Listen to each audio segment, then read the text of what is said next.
I want to invite you to do something that maybe some of you do already, but maybe others of you don't. And that is, I want to invite you to be fully Trinitarian.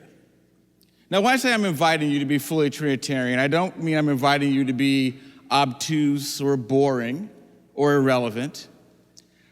I'm asking you to live up to what Christians confess all the time. We confess we believe in Father, Son, and Holy Spirit.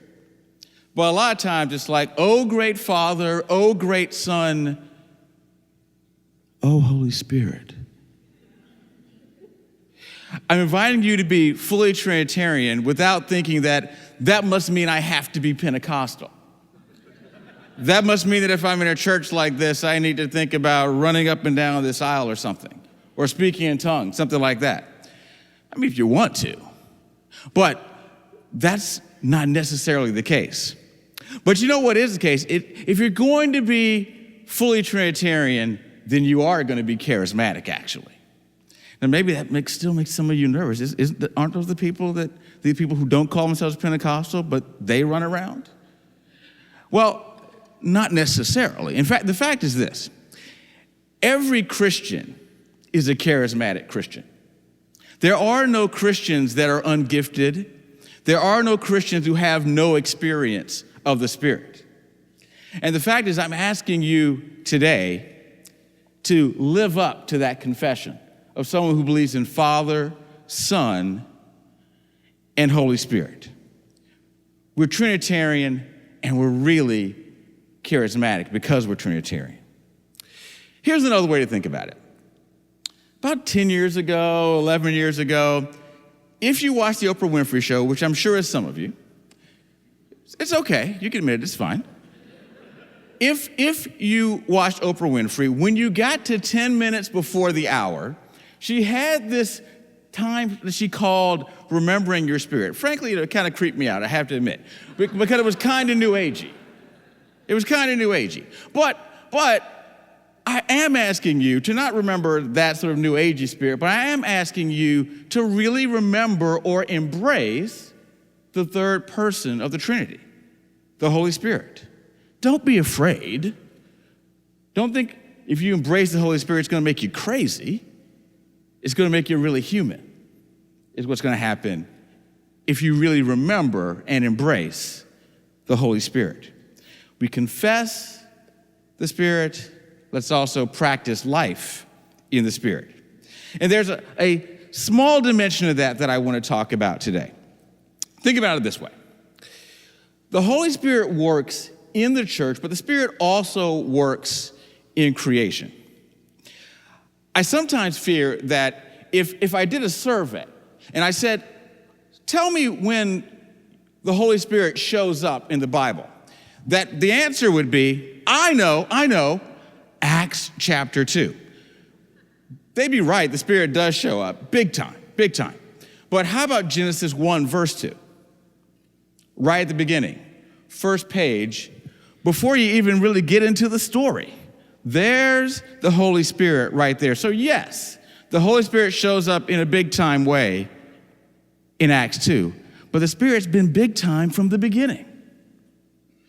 The Spirit makes us alive, regenerates us, makes us Christian, gives us new life with God.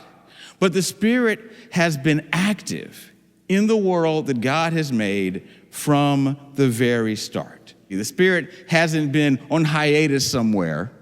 The Spirit's always been right here. Well, what about that?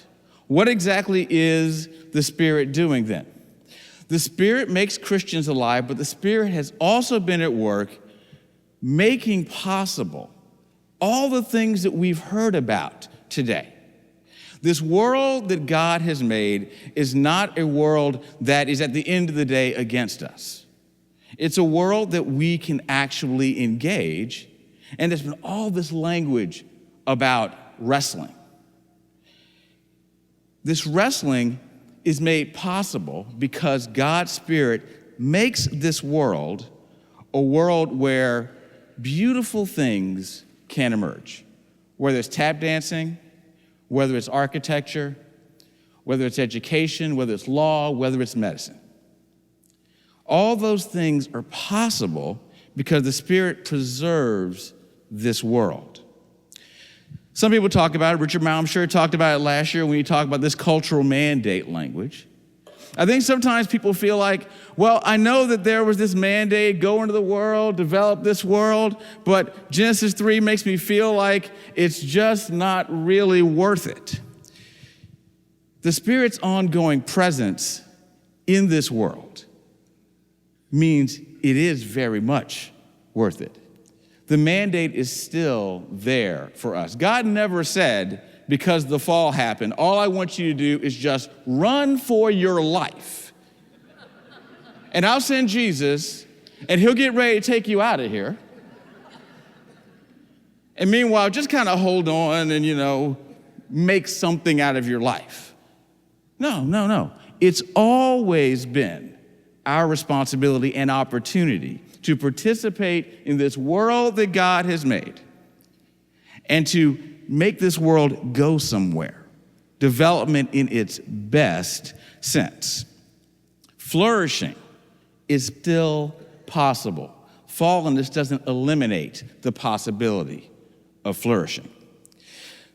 So let me give you a specific language about this preservation.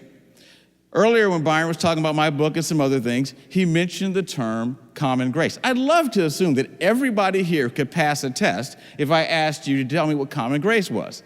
But I've learned not to give people those tests. So, what is common grace then? Common grace, the simplest way to put it, is that God's Spirit works in this world in a way not related to making people spiritually alive, works in the world, preserving it, in a sense, restraining the full effects of sin in the world, and making possible our obedience to this cultural mandate.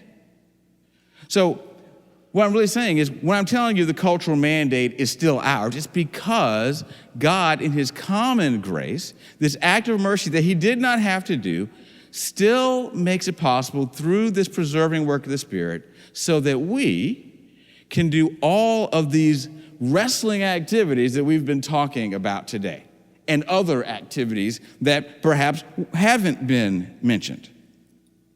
Another way to think about it is this way. We know if someone says, I want to be a faithful Christian, that they're talking about wanting to be faithful and holy, and usually we're thinking about their internal life, a private or pious faithfulness. That's a great kind of faithfulness. But the kind of thing we've been talking about all day is what I like to call public faithfulness. And that public faithfulness, and here's another way to think about it, is public faithfulness is a kind of public discipleship beyond Sunday. And here's why this is so vital. Now, you're here because you're kind of on board with this. But out of all of your circle of Christian friends, how many of them, beyond Sunday, see that what they do most of the time actually matters? How many of them? How many of them, if you're having conversations, they say, I know that what I do actually matters, even if I'm not able to connect it to evangelism? What I find is that for many people, that's foreign to them. What does that mean then for the lives of most Christians? Because most Christians aren't professional clergy. And if you're not professional clergy, then what is your discipleship beyond Sunday? Especially because most people also don't have the opportunity most of the time to do evangelism. So what about the rest of that time? How does that matter? How is that faithfulness? The wrestling that we've been talking about is a great expression of that public faithfulness.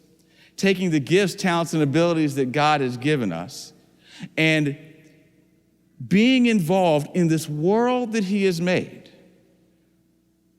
And in all the different vocations represented here and many beyond, participating in them in ways that I like to say are culturally formative. And let's take an example of something that perhaps people don't always think of as being culturally formative. I mean, we're talking about work a lot here. I mean, I wonder how many people, when they think about business, say, business is exhibit A of Christian discipleship, of public faithfulness, of cultural development. How many people say that? Yet the thing is that most of us, to some degree or the other, if you go far enough out to a certain number of degrees, you're going to be touched by business.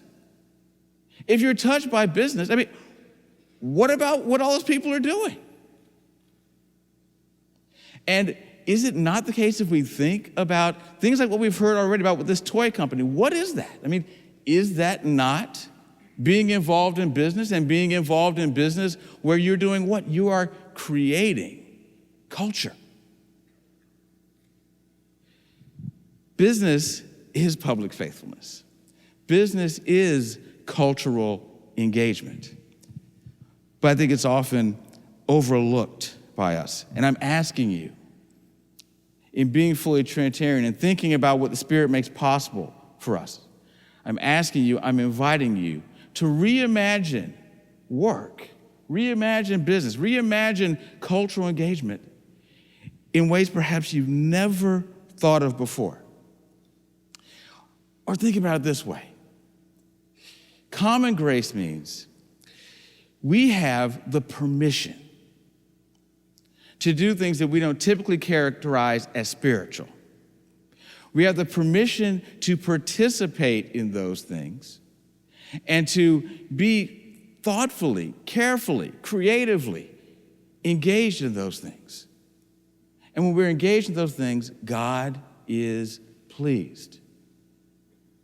It's not where we have to say, I've got to hold my nose when I do this because it's not typically spiritual. No. It's part of what God's wanted us to do from the start with the mandate He's given us. So I'm asking you to think bigger, dream bolder today. Here's a way that I like to think about cultural renewal in business. And I'm going to use an example that to some of you, it's like, well, of course he was going to go there, so yes, I am. All right. Think about Steve Jobs. Okay, see, they laughed. All right, because they knew I was going there. But here's the point. Steve Jobs was a businessman. There's no question about it. He was a businessman. He wouldn't have made billions if he wasn't, okay? But he was also a cultural icon. What happened after Steve Jobs died? You saw memorials outside of places of commerce. They weren't outside of Steve Jobs' house. He must didn't know where he lived anyway. But they were going to Apple stores and making memorials. Now, how many businesses do you know of that when the founder dies, people go to the store and they put memorials out at the store?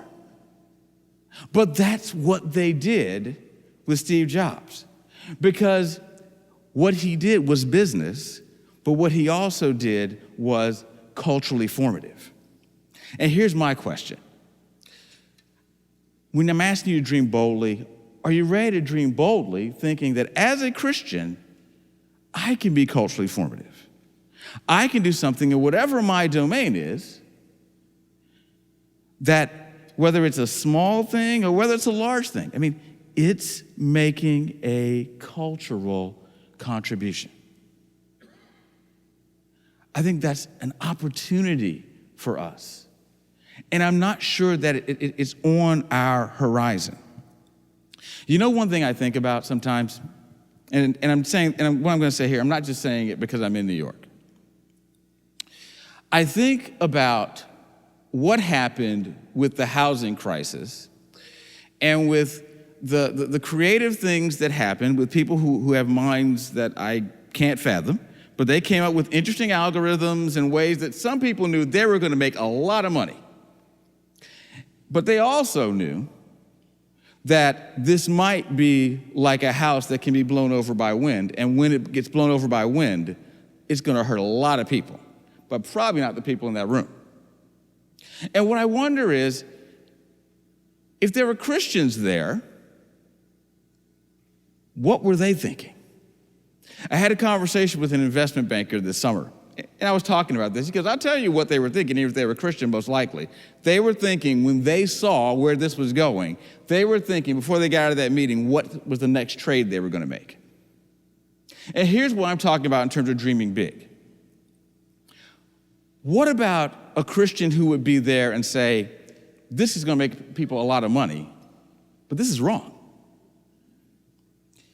And let's find another creative way to make something happen that isn't going to torch most people, but protect us, or just get us another jet. And what I fear is that there aren't enough Christians there who even think about being those people who are going to dream big and talk about another way of doing this. But what I'm telling you today is that the Spirit makes it possible for us to participate in those worlds and to be the people that have another vision. Now, I'm not saying, do not hear me to say, please don't hear me to say, that this is easy. In fact, what I'm telling you is this. Just like it says in Genesis 3, when the curse comes, there was already work before the curse. But once the curse came, by the sweat of your brow, fruit will come. So yes, it will be hard. There will be weeds and thorns and thistles. It might not seem that you're seeing any fruit for a while. Or to use the language we're talking about, it might seem like you're just wrestling and wrestling and wrestling. It's like, is anything going to happen? I'm not here to tell you about something that's happening like a sitcom, 22 minutes and a couple of commercials. It may take a long time. It may take a couple of decades, like Dr. Hunter was saying. But are Christians going to be there? Are Christians going to see that because of common grace, this work of the Spirit that's not related to us being reconciled to God, that this common grace makes possible our participation in all of these realms? What kind of dreamer are you? Are you a dreamer at all? Maybe you think you're in a place that doesn't allow you to dream. What I want to tell you is common grace gives you permission to dream. Permission to dream bigger, perhaps, than you can even fathom right now. What if you say right now, I don't have a vision? That's all right. That's all right. Start trying to cultivate the vision.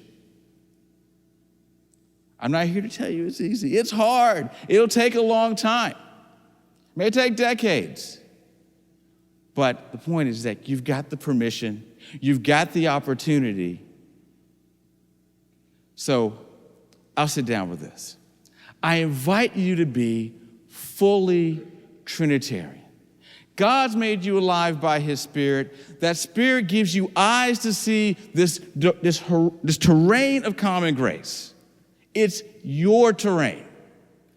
Your terrain to go out and wrestle and work, and to one day, or maybe even after you're gone, but you've worked hard, even after you're gone, the fruit will come. Because you recognize you had the permission to participate in this world. God's made it possible. The opportunity is there for me and for you. I invite all of you, be fully Trinitarian. Engage this world that God has made and encourage the people that aren't here to do the same. Thanks.